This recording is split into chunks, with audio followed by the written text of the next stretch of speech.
Hi guys, এই ঘরেতে রান্না বান্না হচ্ছে। আমাদের এই মেয়েটাকে নিয়ে ঘুরছে। মেয়েটা একটুও থাকছে না, ওর মাকে রান্না করতে দিচ্ছে না, তাই ও শুধু কোলে চাপবে। আর ছেলে স্কুল গেছে। হ্যাঁ, টাটা করে দাও। টাটা করো মা, টাটা করো। রে বাবরে, সোনা মামা। আচ্ছা, তো গাইস, এই তো সব। সকাল থেকে তো খুবই ঠান্ডা। হ্যাঁ, সকাল থেকে ঠান্ডা। আমরা বন জঙ্গলের মধ্যে আমাদের বসবাস। দেখুন, এইসব হচ্ছে জঙ্গল, গাছপালা। হ্যাঁ, এখানে তো থাকবো না। এখানে তো 20-25 ঘরের যজমানে তো চলছে না, সেই জন্য কি করে কি চলবে। এর মধ্যে আমাকেও ভালো লাগছে না। এখানে এর মধ্যে সংসার চালানো করা বহুত মুশকিল হয়ে যাচ্ছে।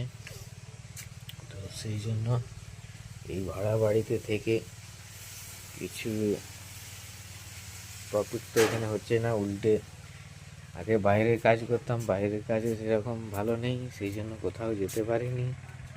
হ্যাঁ, বাইরের কাজে কিছু করার নেই, সেই জন্য এই যে বাড়িতেই আছি আপাতত। এবারে যেখানে জায়গা দিয়েছে, হ্যাঁ, সেই সবের জন্যে সব কিছু অসুবিধা। আর বন্ধুরা, আর কি বলবো, যে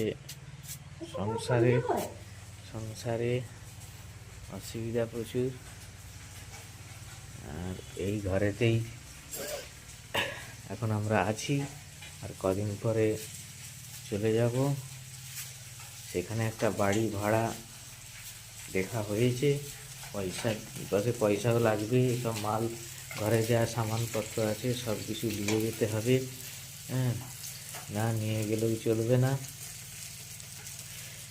আর এই যে আমার মা দেখছে, হ্যাঁ, সোনা মাটা আমার দেখছে। সোনা মা, কি করছো মা? আমার সোনা মাটা। তো এই যে আমাদের